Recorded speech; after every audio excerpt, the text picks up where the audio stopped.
राधे राधे, हरे कृष्णा। आज बात करेंगे भगवत गीता के अध्याय 2 श्लोक 25 की, जो कि इस प्रकार है।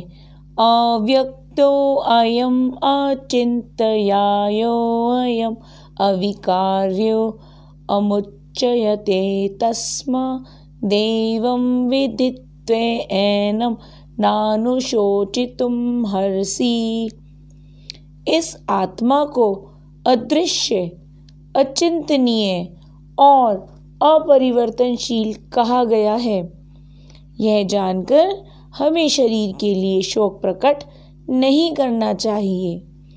इस श्लोक में कृष्ण ने नए कोण से आत्मा को समझाने का प्रयास किया है। अयम, यह आत्मा अव्यक्तो अदृश्य है। यह आत्मा दिखाई नहीं देती। अचिंत्यायो, अविकार्य यानी अपरिवर्तनशील। तो कृष्ण ने ये 3 गुण आत्मा के कहे हैं: अदृश्य, अचिंत्याय, अपरिवर्तनशील। आगे कहते हैं तस्मदेवं विदित्वैनं, यह सब जानकर नानुशोचितुं हर्षि, हमें इस शरीर के लिए शोक प्रकट नहीं करना चाहिए। तो आत्मा बहुत सूक्ष्म होती है। इसको कई श्लोकों में हम पीछे देख चुके हैं कि आत्मा अति सूक्ष्म है। एक बाल के सिरे के यदि हम 10 हिस्से कर दें तो 1/10वां हिस्सा के बराबर आत्मा होती है। इसको दुनिया के किसी भी माइक्रोस्कोप से भी देखा नहीं जा सकता, ये इतनी सूक्ष्म होती है। इसलिए वे भौतिक आंखों से भी दिखाई नहीं देती। सूक्ष्मदर्शी से भी इसको देखा नहीं जा सकता। वैज्ञानिकों ने कई बार आत्मा के अस्तित्व को जानने के लिए कई प्रयोग किए हैं। उन्होंने मरणासन व्यक्ति को एक शीशे के बक्से में रखा और उसे चारों ओर से बंद कर दिया, ताकि वे जान सकें कि शरीर त्यागने पर, आत्मा के प्रस्थान करने पर क्या बक्सा टूट जाएगा। किंतु आत्मा बक्सा तोड़े बिना शरीर से बाहर निकल गई। अत्यंत सूक्ष्म होने के कारण आत्मा को अपनी गतिशीलता के लिए भौतिक शरीर या स्थान की आवश्यकता नहीं होती। कठो उपनिषद में वर्णन किया गया है कि भौतिक ऊर्जा से भी सूक्ष्म होने के कारण आत्मा हमारी बुद्धि की पहुंच से भी बाहर है। इंद्रियभ्य पराहर्ते अर्थभ्यक्षय परम मनस्तु परा बुद्धि बुद्धेरात्मा महान परः। ये कठो उपनिषद का श्लोक है। इंद्रियों से परे इंद्रियों के विषय हैं।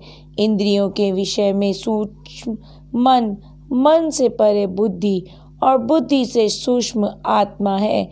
हमारी लौकिक बुद्धि केवल सांसारिक विषयों को समझ बूझ सकती है, लेकिन अपनी चिंतन शक्ति से दिव्य आत्मा तक नहीं पहुंच सकती। अतः आत्मा को जानने के लिए आंतरिक ज्ञान की आवश्यकता है, जो केवल धर्म ग्रंथों और गुरुओं द्वारा ही सुलभ है। ऐसे ही उदाहरण के लिए, यदि कोई बालक अपने पिता के बारे में जानना चाहता हो तो सबसे बेहतर माता बता सकती है, और बालक को विश्वास करना पड़ता है, मानना ही पड़ता है जो माता बताती है। तो पिता के अस्तित्व को, पिता के स्वरूप को जानने का साधन एकमात्र माता है। माता ही प्रमाणित करती है कि बालक का पिता कौन है। नहीं तो यदि हम प्रयोग करेंगे तो हम न जाने कितने पुरुषों का प्रयोग करने पर भी हमें पिता का ज्ञान होना बहुत ही कठिन हो जाएगा।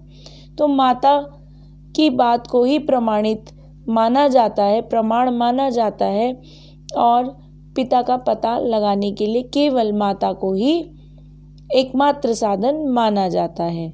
ठीक उसी प्रकार यदि हमें कोई भी आध्यात्मिक ज्ञान की आवश्यकता है तो आध्यात्मिक ज्ञान प्राप्त करने के लिए कोई भी प्रयोग काम नहीं आ सकता।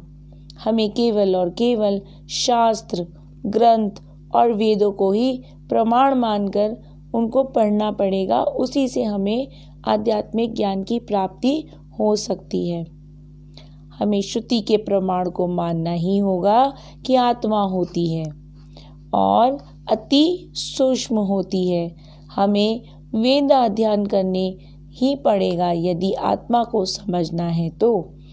आत्मा चेतना है और चेतन है। वेदों के इस कथन को हमें स्वीकार करना होगा। आत्मा में शरीर जैसे परिवर्तन नहीं होते। हम प्रयोग करके आत्मा को समझ नहीं सकते, क्योंकि आत्मा को समझने के लिए प्रयोग करने में जो सामग्री की ज़रूरत होती है वह अभी बनी ही नहीं है। आत्मा आध्यात्मिक है और इसके लिए आध्यात्मिक सामग्री की ही आवश्यकता पड़ेगी। भौतिक सामग्री के प्रयोगों से हम आत्मा के ज्ञान को नहीं समझ सकते। ठीक उसी प्रकार जैसे कि रसायन विज्ञान के प्रयोग को समझने के लिए रसायन विज्ञान का ही समान हमें चाहिए। हम जीव विज्ञान के प्रयोगों के समान से रसायन विज्ञान का प्रयोग नहीं कर सकते। ठीक वैसे ही आत्मा या आध्यात्मिक ज्ञान के लिए हमें रसायन या जीव विज्ञान के प्रयोग की सामग्री से हम इस ज्ञान को नहीं समझ पाएंगे। हमें वेद और शास्त्रों को पढ़ना ही पड़ेगा। उनके अध्ययन से ही हमें आध्यात्मिक ज्ञान की प्राप्ति हो सकती है। सारे वेदों और शास्त्रों का सार केवल और केवल भगवद गीता है। तो आध्यात्मिक ज्ञान के लिए केवल भगवद गीता को ही पढ़कर हम समझ लें तो आध्यात्मिक ज्ञान की प्राप्ति हो सकती है। गीता में स्वयं श्री कृष्ण भगवान आत्मा के गुण समझा रहे हैं। वो इस श्लोक में कहते हैं कि आत्मा अविकार है, यानी आत्मा में कोई भी परिवर्तन नहीं होता है। आत्मा जितनी छोटी होती है वह उतनी छोटी ही रहती है। वह कभी भी परमात्मा की तरह विशाल नहीं बन सकती। परमात्मा सागर की तरह विशाल है और आत्मा बहुत सूक्ष्म है, तो आत्मा कभी भी परमात्मा की तरह विशाल नहीं बन सकती। कुछ लोग समझते हैं कि एक दिन आत्मा परमात्मा के जितनी विशाल हो जाती है और हम स्वयं ही भगवान बन जाते हैं, परंतु ऐसा कभी नहीं होता। आध्यात्मिक ज्ञान की प्राप्ति के उपरांत कोई भी मनुष्य, कोई भी व्यक्ति भगवान कभी नहीं बन सकता, क्योंकि आत्मा में परिवर्तन होता ही नहीं। आत्मा जितनी सूक्ष्म होती है वह उतनी ही सूक्ष्म रहती है। वह कभी भी परमात्मा जितनी विशाल नहीं बन सकती और इसलिए कोई भी व्यक्ति कभी भी भगवान नहीं बन सकता। केवल हम भगवान के ज्ञान की प्राप्ति कर सकते हैं, भगवान नहीं बन सकते।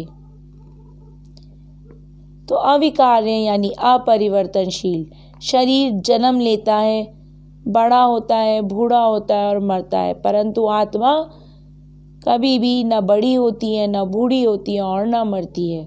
तो अर्जुन को बार बार श्री कृष्ण श्लोक 16 से श्लोक 25 तक यही गुण आत्मा के बार बार समझाते हैं, ताकि अर्जुन अच्छे से इन गुणों को समझ जाए।